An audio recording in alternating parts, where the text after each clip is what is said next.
interested in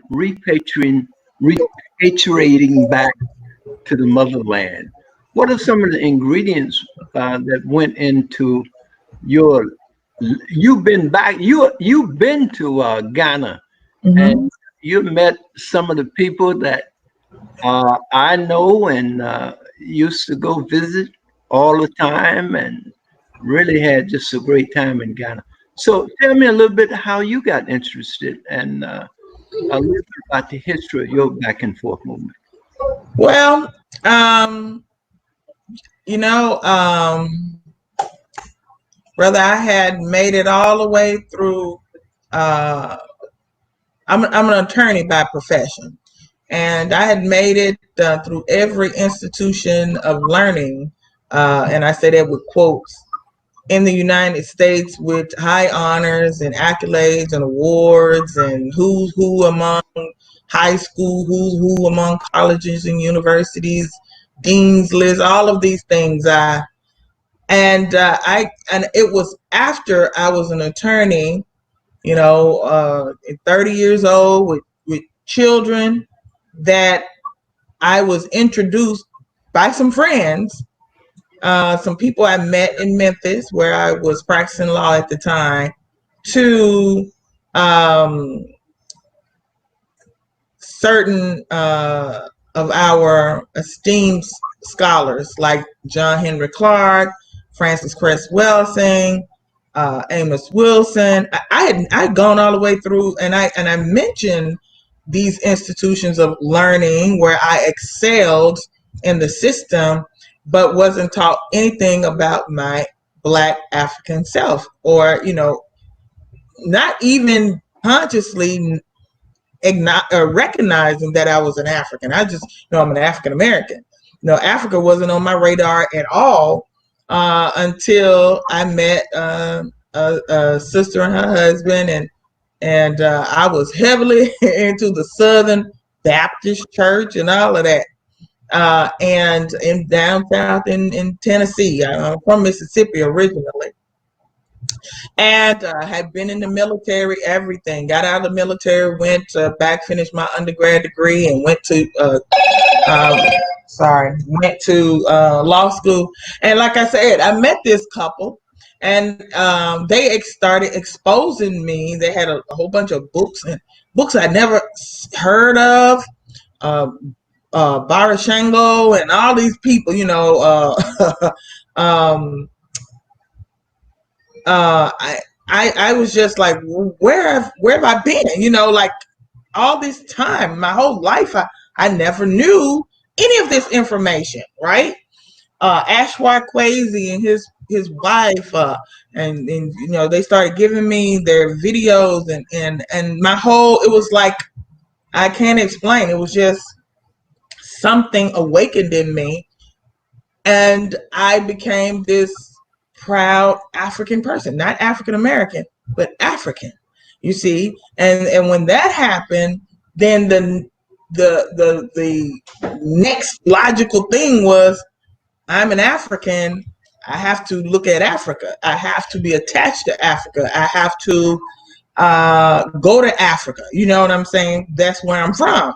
So that's how that came about. And I started, that same couple, they had been traveling to Ghana for some years, and they were showing me their videos and their pictures and everything from their trips. They have been going like every year. And so I said, you know what, I'm going to go too, So I took my first trip with them in 2010. And from the moment even before I landed, honestly, from the moment we came down out of the cloud and we were over land and I could see Africa, it was like, that was it for me. That this is where I'm going. This is where I'm supposed to be. And when the plane touched the ground and I walked out, back then they didn't have the nice fancy airport like they do now. You had to, you got out of the plane, they pulled up a stair, ladder thing to the door, and you walked out onto the tarmac, So and as soon as I touched the ground, it was like, I don't know, it was the most it was a sensation that came over me, and it was like that Africa's been on my mind ever since. It's something I can't get. You know what I mean? It's just like part of my DNA changed almost, so to speak. You know, it was awakening that happened, and that's been it for me. So I've been traveling there since then, and then I moved there. My husband's Ghanaian, and we're building our house, and you know, we have a lot of projects going on over there, agricultural projects, and so now the house is under construction, and that's it. That's my story. That's Oh, I how. love it. I love it. I love it. I love your story. Mm-hmm, Um, and actually, we share a similar background. Only that's probably 40 years between you and I. mm-hmm, Um, in so many areas, you mentioned Barashingo. He was the spiritual leader of the Brotherhood. And when he passed, the spiritual leader of the Brotherhood passed on to me. mm-hmm. And we used to talk about going to Africa Uh-huh. and reselling in Africa. But what I wanted you to ask you, you've been in this legal system, and can you tell us what, in terms of the legalities, that we need to be concerned about? Uh, because I spent a lot of time in Nigeria as well. And any kind of scam that you want to run, you might think you're good at it, but I can find you a Nigerian uh, that's better. And at the same time, I love Nigeria, and I've stayed in Abuja and just all over Nigeria. I feel safer in Nigeria. I feel at home in my Nigeria. I'm not afraid of Nigeria. I mean, I don't hang out in Lagos. Yeah. I being with my friends. I ain't gonna hang around there by myself too much. But Africa to me I felt the same way you felt. When the plane hit the ground, I got out and kissed it. Yeah. You know, and I made just so many friends. I mean, friends that even today, and I'm going back to the early '80s when I first started going to Africa, um, and we're still friends. We still, if I go there, Mm-hmm. uh, I know I'm at home. Their doors are open. Uh, you told me that you knew Sister Amicus and BrotherRonn Africa. Well, they used to sit right here in my living room, and we would discuss going to Africa. He was a retired fireman, and when he retired, he went to Africa and became chief of the community there, Itri, right Mm-hmm. across from Elmina slave dungeon. So I, I'm just so glad to hear it. But tell us about the legal aspects of what, as African Americans, because a lot of people looking at this, they're gonna be influenced by you, and they gonna want to go home too. Uh, Mm-hmm. so talk to us about going home and the legalities, what we have to worry about, and what are the opportunities, and what's the possibilities. Well, I've been trying to encourage our people to start looking at Africa, one, to reconnect culturally and as you know, identifying as an African person, but also because there's an enormous amount of economic opportunity for our people who are in the diaspora, who've been oppressed economically and socially for the past 300-400 years. There's opportunities for us abound on the continent of Africa because Africa has been purposefully and intentionally underdeveloped, but now she's starting to emerge. The top of emerging markets in the world are on the continent of Africa. I don't think there's anything difficult about it. Well, I mean, it's not easy. Money is the problem. Money is your problem. If you have money, then you don't have problems. You understand what I'm saying? But you go there, and in Ghana, I had my legal residency, me and my children, and I didn't even put down at that time. I didn't even, because my husband was here working. So I went to immigration with two friends who had their passports, and they signed a bond on my behalf saying that, basically, we know her, she's good character, they're vouching for me, basically, is what that was. And it wasn't very expensive. I think it was around 300 and something Ghana CDs at that time each, maybe a little less than $100 for each of us, the application and everything. And we had our legal residency in Ghana within 5 weeks. They called me back in like 5 weeks. You have to leave your passport while they process it. And then in about 5 weeks, they told me it was ready and I could come and pick it up. And that was it. And we had our residency. We were in the country legally. I've been able to register several business entities in Ghana with no problem. Just follow the guidelines that are set forth in the codes and the statute. I don't find it very difficult at all. A lot of people, the land, there's a lot of land, but you have to be very careful because there's a lot of fraud when it comes to land. So you need to have somebody reliable to, know who they're dealing with, and to research and make sure that you're not getting land that's been sold to 2 or 3 other people, because that does happen. And then while you all are in court fighting over who owns the land, the person that all y'all gave the money to is going off somewhere with the money. So you have to be very careful. But I have a lot of friends who are from America, who are happy landowners in Ghana, who are doing business in Ghana. But if you want to go, like I said, there's no legal hindrance to you going. You got to get your passport and your visa. That's basically it. And long as you have your finances in order, it's paradise, because the cost of living is so cheap compared to here. This is why the vast majority of the repatriates in Ghana, and I would say 60% or over, are over the age of 60.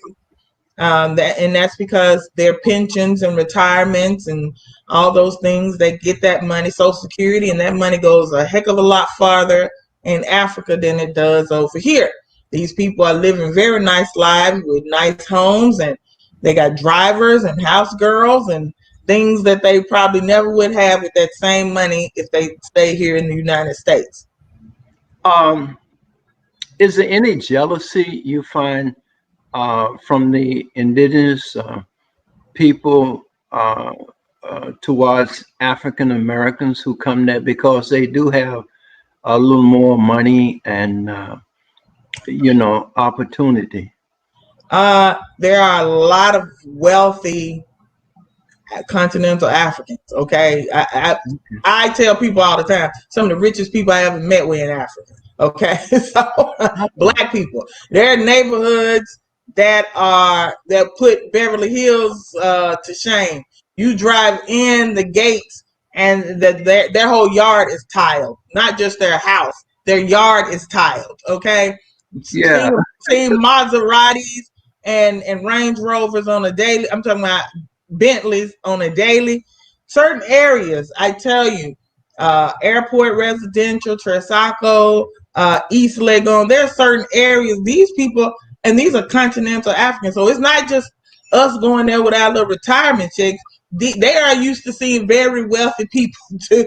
There are a lot of wealthy Africans. Okay. But no, I didn't experience that. As a matter of fact, what I experienced was they embraced me. We're welcomed. They want to know, about your experience. They want to know about living in America. They ask a lot of questions because they're curious. They want to know. But in terms of envy or jealous of you, no, I didn't experience any of that. Okay. I appreciate that. That's pretty much what my experience was. But I haven't been to Ghana now. It's been probably 15 years since the last time I was there. So I was talking with a brother this morning from Ghana, and he was saying to me, "Oh, Minister Brown, you wouldn't know the place now." Right. So I'm glad to hear you talk about some of the changes and how you've been uh, received. Let Mhm. me ask you another question, though. In terms of uh, our representatives that are in Congress and things of that nature, one of the things I worried about was if you have a business there and Mhm. you're doing business, the Mhm. import export. What is it that our representatives in Congress and should be trying to make sure that's open for African Americans in terms of doing business in Africa? What kind of uh, what kind of legislation would you recommend that we have them work on, because this thing need to be fluid. We even need dual citizenship. And when I was in Ghana, you could get right of a board, but dual citizenship was like they have in Israel, for an example, was not something that has passed. And I don't know where that is right now, but I'm asking you to kind of explain that. But deal with the export import, because if you happen to go over there and open up any kind of manufacturing, you want to get some of those products here and vice versa. Because we need this business, economic partnerships, because the opportunity is there. And Africa has everything the world needs. Yeah.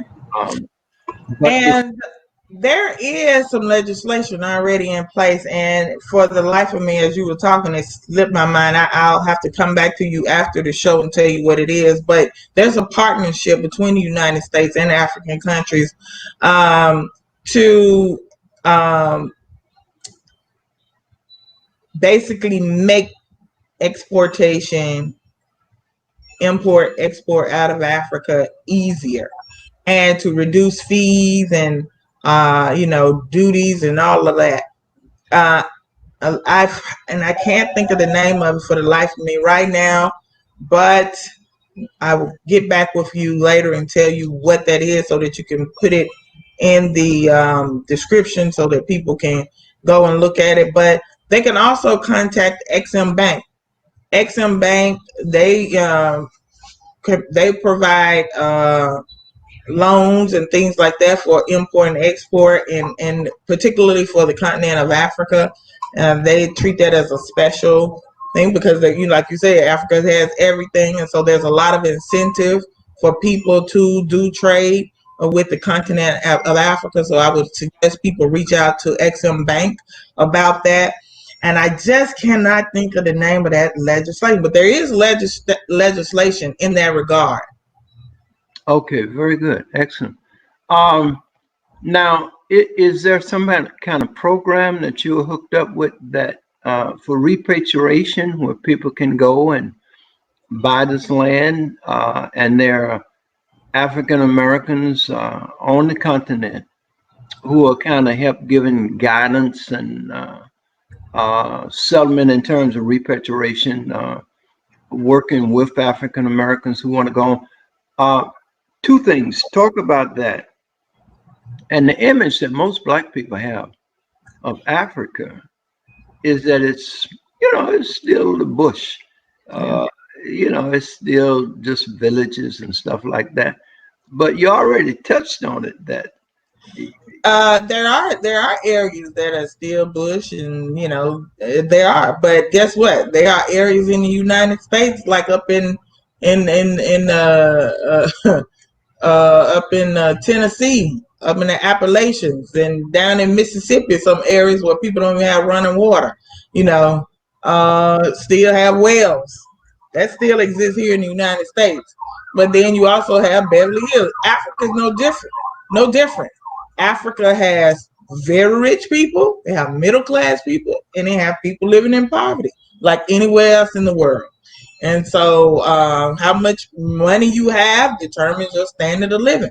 The difference is your standard of living. If you can find a way to make the exact same money you make here and you go to Africa with that money, you'll have a better standard of living in Africa than you will with that same money here in the United States, because your money will go further.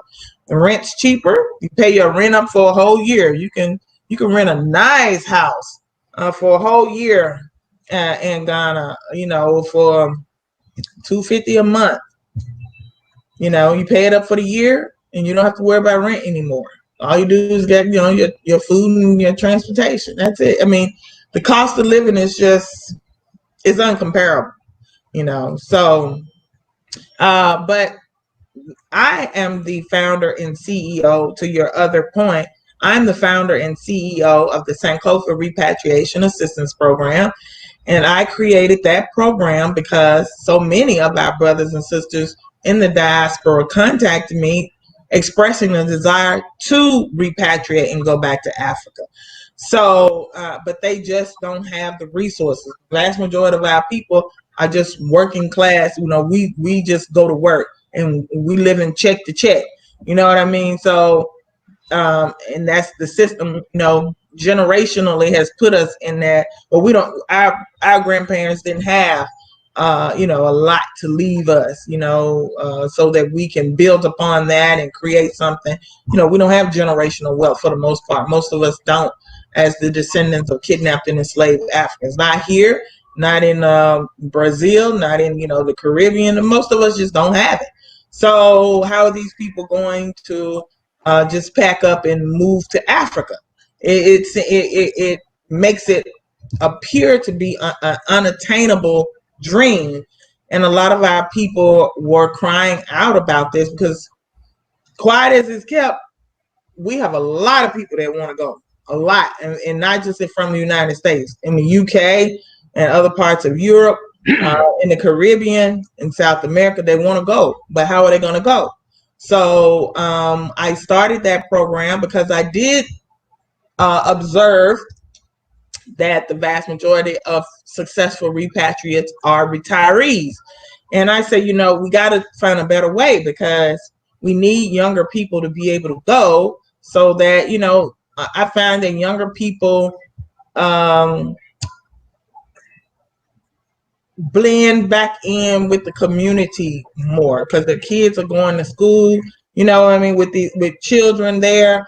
They're participating more, whereas retirees tend to, they hire a driver, they hire, a girl to come cook and clean, but in terms of, and then they really just hang out with each other, honestly. So, they have their little groups and they have their little cliques and they hang out with each other. But younger people tend to just hang out at the bars and, go to the parks and play soccer, and you know what I mean. They blend back in with the community better, more based on my observation. So I said, we need to get younger people, a way for younger families to be able to go. Those with young children and things like that. So I said, while our people may not have a lot of money individually, collectively, we do have a lot of money. These people tell us that we spend trillions of dollars, in just in America alone, the Black community. So why don't we just, practice group economics like other races of people do, and everybody put a little bit in the pot? So I said, okay, if we can get 1 million of our brothers and sisters in the diaspora to commit to $1 a month, everybody can afford $1 a month. That's 4 quarters. That's $12 a year. If we get 1 million people to put in $1 a month, then we will have $1 million a month coming in, and we can repatriate and help families set up businesses. My number is a minimum of 100 families every 6 months. We can provide them with housing, a monthly stipend for 6 months, and we can provide the seed capital, to start a business, get them their residency and perhaps even their citizenship. Because I'm working with Dr. Malina. I don't know if you know him, Dr. Malina. He has an I'm glad you mentioned him. Is he well? Is he still Yeah, he's doing well. history and I so talk forth. to him regularly. He has an organization called Ministry of the Future. He's been working closely with the government to get our people their citizenship, and he's been very successful. Have been able to get over 200 people their citizenship. So I am, my organization is working in tantamount with his to be able to get people their citizenship upon, when they get there. So, um, so that's my goal. My goal is to help our people because I am of the belief that, it's not fair. We didn't ask, our ancestors were kidnapped. They are the victims of human trafficking. They are the victims of crimes against humanity, and then we ended up over here. And if we want to go home, we should be able to go home. But I know that these people are not going to provide our people with the resources they need to go home, and sustain themselves and set themselves up. When we can't wait for them to do it, we have to do it ourselves. And so that's why I created the Sankofa Repatriation Assistance Program. Now, let me say this because I think this is very, very important for African Americans to digest. When I was in Ghana, and for years, I used to go to Ghana about 4 times a year, and I was always filming, and sometimes I've left my camera on the beach and come back the next day. The camera wasn't there, but I just put the word out. I left a camera here, and before the day is over, somebody would bring it here. I heard you left your camera here. Here's, I mean, but the honesty that in the early days, this is going back to the 80s, early 80s, and so forth. Um, I had not experienced that kind of honesty in general in America. The safety, I mean, I think at that time, if you had 2 or 3 murders a year, that was a whole lot. I mean, crime was like, um, there was no crime. People didn't fight each other and all that stuff. See, I don't know how it is now. You have to tell me. But do you still feel safe? Is crime here in New York over the last uh, 2 weeks? There have been like 16 killings, and anytime my grandchildren go out, I'm worried about them and so forth. What's that feeling like in Ghana? Um, Overall, it's safe. I feel very safe in Ghana. My daughter was 17 when I got there. My son was 3, and I put it this way: in Ghana, I let him go outside and at 3 and play with neighborhood kids, and I felt completely okay with it. But here, he's 10 here, and if he goes outside, I feel like I have to go sit outside and watch the whole time he's playing. You know what I'm saying? Yeah, Um, absolutely. yeah. So, and my daughter took public transportation. She attended cosmetology school there. And I the first few days, I went with her to, on public transportation on the Trotro to show her where the stops were to get, because she had to make a couple stops before she got to the school. And then I would go up there, meet her, and show her how to get back home. So I did that for a couple days, and then she had it, and she was going up and down by herself. You know what I mean? And I had no fears, no concern, no worries that anything was going to happen to her. Ghana is relatively safe. I'm not going to tell you nothing ever happens. Something does happen sometime, but that's anywhere in the world. But generally speaking, yes, you're safe. I don't know if your camera would show back up today. I can't say that. But I do understand. And in fact, things start changing over the years. The more the Americans came, and you find you find a ton of white folks in Africa. There, sometimes you can go to the airport and you see as many white folks going to Africa, depending on where you're going to Africa. You see more white folk going than black people, and they go That's there. changed. That's changed. That's changed. They still go, but you see a lot of brothers and sisters going now from all over. From all over, they are going. They are. Oh, that is wonderful. That tells me that if we begin to put our imagination together, because imagination is very critical, because you got to imagine what it is that you want, so that if we begin to see a community that is vibrant, prosperous, and that is even bringing about new technologies in medicine, technology in computers or whatever, because it was Africans that really created the internet. I mean, there's just so many things that Africans have created, almost everything, really. Yeah. But we don't get the credit for it. So Right. having that mind, knowing that we have such a creative mind, if we are in an environment that is conducive to that development, whatever it is that we can imagine, we can bring forth. Yeah. So you're talking about creating an atmosphere in which we can create societies of the future that the world needs right now, and we can be the model for that. Uh, because it's our time. It's Africa's time. I We're believe so.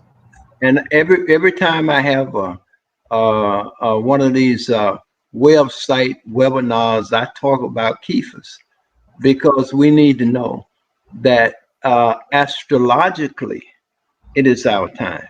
That the energy in the universe says it's time to come home.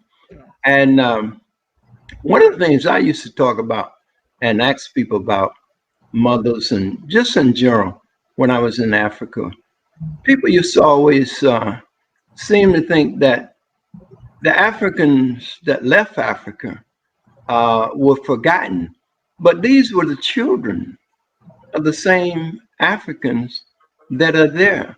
And they suffered as much when Yeah. their children were snatched away and brought here as we did.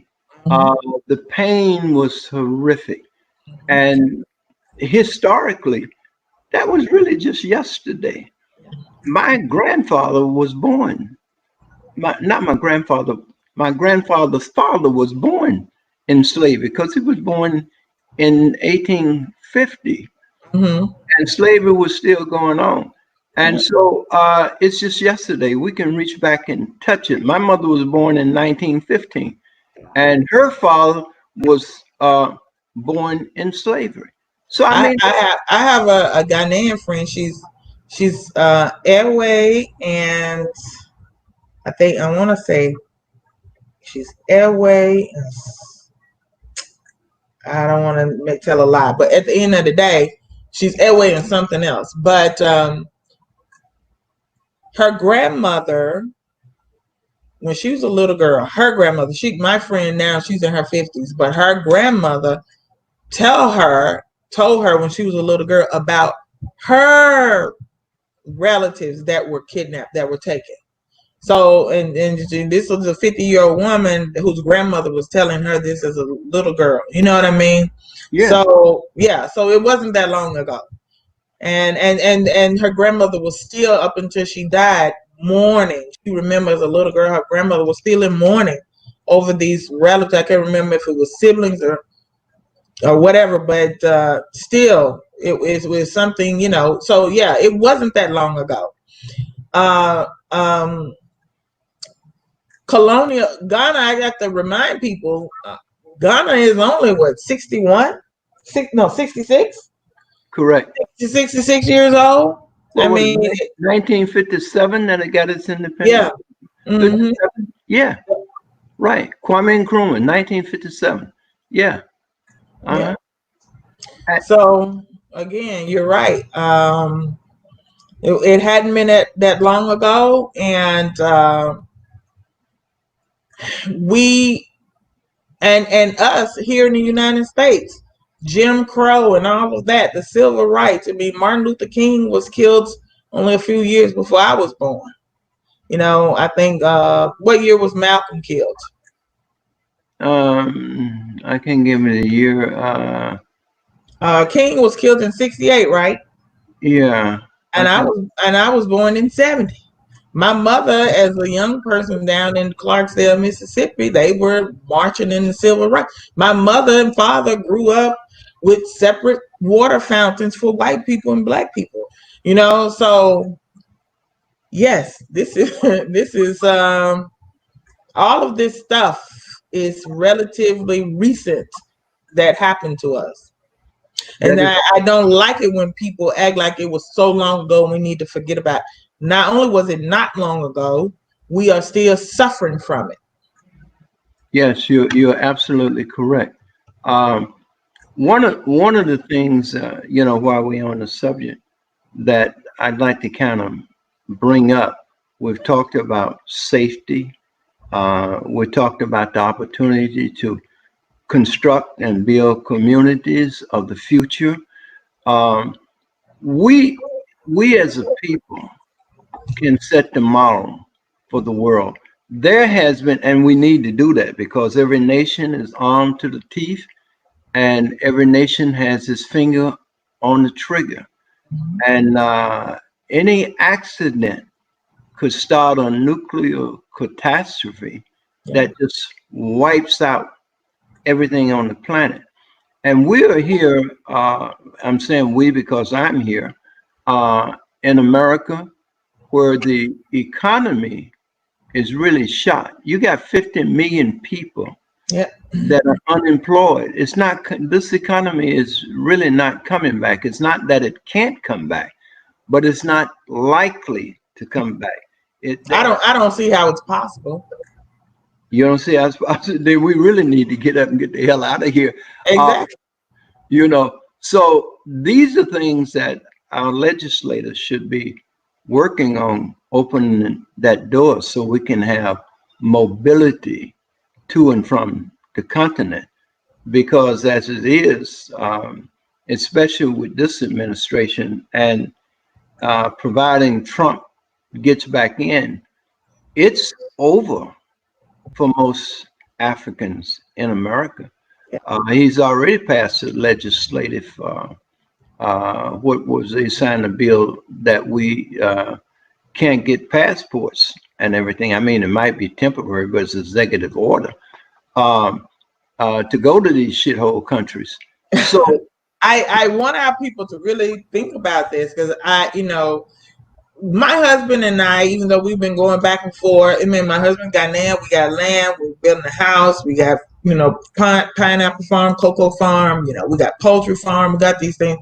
And we are some people who know and who have plans to leave. We've been working on our plan, but you know how you gotta get kind of comfortable and you think, okay, I got time.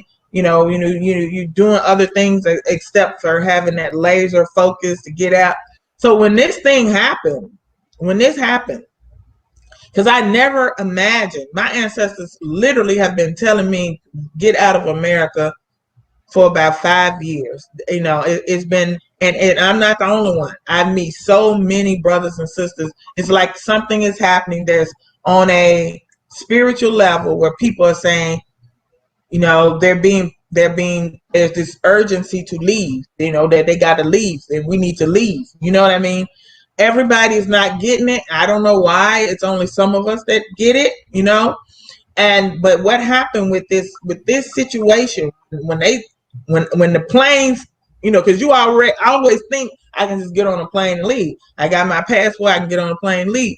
Well, they just snatched that right from under us. You see what I'm saying? And what mm, can we do about it? I literally had to sit down, talk with my older kids and say, okay, what's the strategy for getting out of the United States now? You know what I mean? Like, mhm. do we go south and then try to get to Haiti or Cuba, or do we go try to get into Canada? You know what I'm saying? Yeah, So, yeah, absolutely. and if people are not having that conversation with their family, then I say you're negligent. You're being very negligent. You know, so you need to have a strategy, of how to get out of here. We don't know what's getting ready to happen. And then when they shut the passport, I've been telling black folks for 10 years to get a passport. Even if you ain't going nowhere, get your passport. A passport is like an insurance policy. But like most of our people don't have insurance, then they don't even have the passport. I had so many people literally in tears when they closed the passport office because they were like, I've been meaning to do it, and now they looking sick. You know what I'm saying? Hmm. So I say this was a test run for something. I don't have proof of it, but I just got to tell our people they're going to open the flights back up and they're going to open the passport office back up. This was just test run. Don't get caught slipping. Have you enough money? I've been telling our people to get gold. You need to diversify. Don't just have the dollar because the dollar is basically going down the shitter. Okay? Excuse my French. No, Okay? but you're correct. So you need to be getting you some gold and some silver and some cryptocurrency. That's what you need to be doing. And hoarding and stockpiling as much as that as you can. Get your passport and start planning, saving every other thing you reduce your expenses. You know, it's going to be hard now since a lot of people out of work. I don't know what they're going to do. You got to come up with something. You know what I mean? So, there's a land available in Africa, not just in Ghana, but all over. There are people. We work with a brother out of Sierra Leone. He can help people get land. We work with another brother and his wife out of they're in Senegal. They can help people get land. We got people in Gambia that can help you. You know, you got to start making some plans. You really have to. There is no more time. And Dr. Claude Anderson already said it's over. It's over for us. It's like it ain't no coming back now. You know what I mean? Yeah. So not here. So you have to start. We got to get serious. And even if you don't want to go to Africa, you better start looking at South America somewhere. You got to go somewhere. Yeah, I agree with you. Um, I appreciate this time I've had to talk with you. Uh, Um, I'm hoping that this is not the last time we speak on this channel. Um, but can you kind of give us how people can get in contact with you? And um, what we'll do is that we'll put the information uh, at the end of this interview so that if people want to get in contact with you, they can get in contact with you and begin making plans of how to get out of here. mhm. That is really going to be key. I'm an old man now. I'm 81, going on 82. So, Uh-huh. but I do want my children to get out of here. And I've had the opportunity. I had family reunion in Ghana when President Rollins was there and everything. It was a big thing. Uh, they didn't. At first, they was excited because they heard me telling stories about Africa and they wanted to go. But then the war broke out in between the Hutus and Tutsis, and they found that out. Boy, everybody, I'm not going there. I ain't going there to get killed. So it's hard for them to understand how big and beautiful Yeah. it is. So you could have a war going on in one place of Africa, and I tell people this all the time. I said, so that's basically telling people don't come to America because of Southside Chicago. You know, why yeah, America is not all of America is not Southside Chicago, and all of Africa is not Rwanda. But look how Rwanda has progressed, and they're leaders now on the African continent. It's in every sector, they're doing wonderful in Rwanda right now. So I'm very proud of them. But yeah, my father was like that when I first started going. He was like, oh, and he's a retired military man and traveled all over the world. But he was, but that comes from watching CNN and Fox News and all this other negative propaganda machine. But when I got him out of that and started sending him, positive images, and him seeing how much fun the kids were having, he saw those beautiful beaches, and and I've sent him my land pictures of my land and my farms and everything I got. Now he has and I told him stop watching and believing Fox News and CNN and all that stuff. And I told him start watching some other sources of news outside of this American propaganda machine. You know what I mean? And he did just that. And now he's very interested in Africa. Last time I talked to my dad about it, he was like, well, I think I'm going to have to go on over there with you.